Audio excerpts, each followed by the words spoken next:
Now, the first reason why I think it's really important to niche down is because you want to be known for something. You need to be as broad as possible, but fully you, which becomes your niche. So how do you find your niche on YouTube? Well, you're in luck, because in today's video, I'm really going to break down and give you some actionable steps. In this video, I sit down with Rory Vaden, who's an expert. How to find your niche. How to find a niche or a market. First off, it's something that you're really into and hopefully something that you're good at.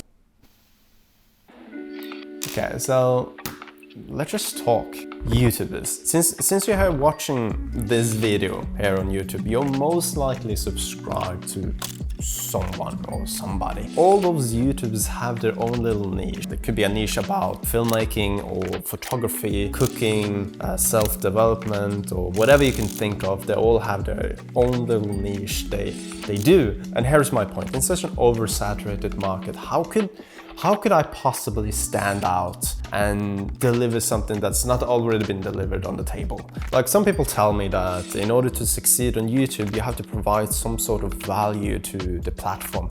And this is kind of where my brain stops, because I don't really know what you find valuable that has not already been done or even been done better. And since this is so unpredictable, is this even going to be worth it?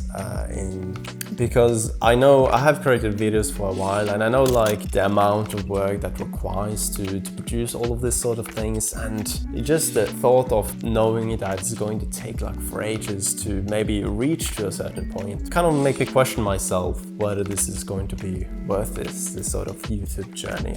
I've seen some friends trying to achieve this sort of YouTube dream where their goal is to gain so many subscribers or whatever, and in the end of the day I kind of want to create something that you might find helpful, and that's gonna be helpful for me, whether I want to just put my feelings out there since I have nowhere else to put it. Please don't get me wrong, I really enjoy creating videos, have done that for years actually. I think that is the reason why I want to do it, even though some of you people told me I should do this sort of YouTube journey. And there's so many advices out there telling you that you should do this and you should do that in order to become successful. So when it comes to finding your niche, it can be very difficult, you know, because they say that you have to kind of narrow it down to one specific topic.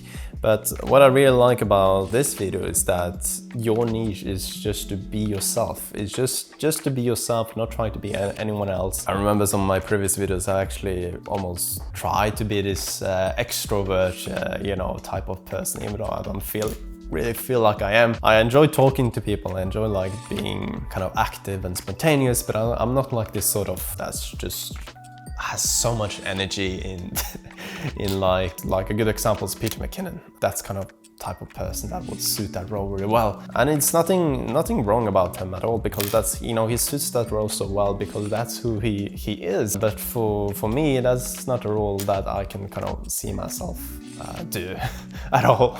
But back to this sort of video I mentioned, I really like it because it says like your niche is just to be yourself. I'm completely taking this out of his video, but I absolutely love like some of the text they mentioned. Like, we'll put the link down in the description. A lot of people struggle to start making content because they feel like they need a niche that they can build an audience around.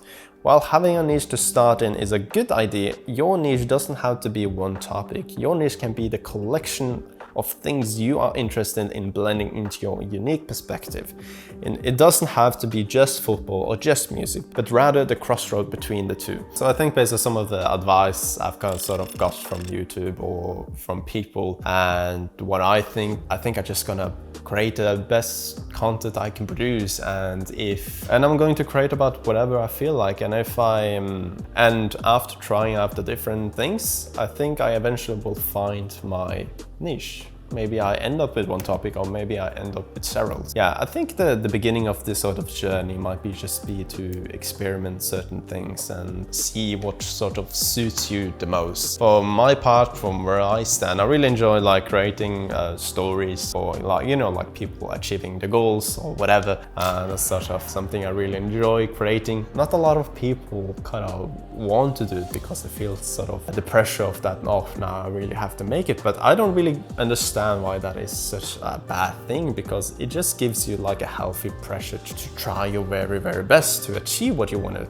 to achieve. If you fail, okay, fine, you failed, but at least you gave it a shot. And it's much, much better than one of those idiots that just sit in their couch and just don't do anything about their life. They're just gonna be judging all the people around them. So when it comes to advice, I'm gonna tell you something that's not exactly about your niche, but when it comes to taking advice.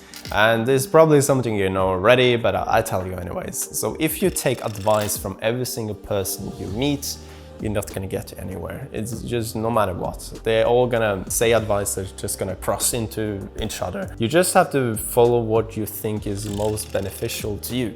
Do what you think is right, and if it works, great, and if it doesn't, adjust. It's that simple. It's easily said and done, and I'm here sitting here telling you, and I'm kind of trying to do my best about it as well, and it's not easy, and I'm completely aware of it.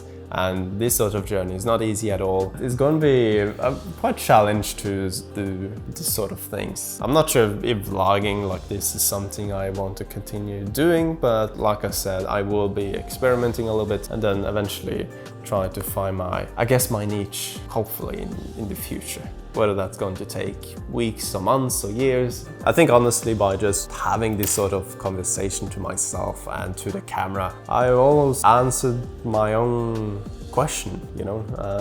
Yeah, I think it's about self-reflecting, you know? So we're at the end of the video, and this is the point where I'm supposed to do something unique, I guess, you know, something that kind of makes you remember me from anyone else, and but I don't really have anything, I feel like. But have a wonderful day, and I will see you in the next video.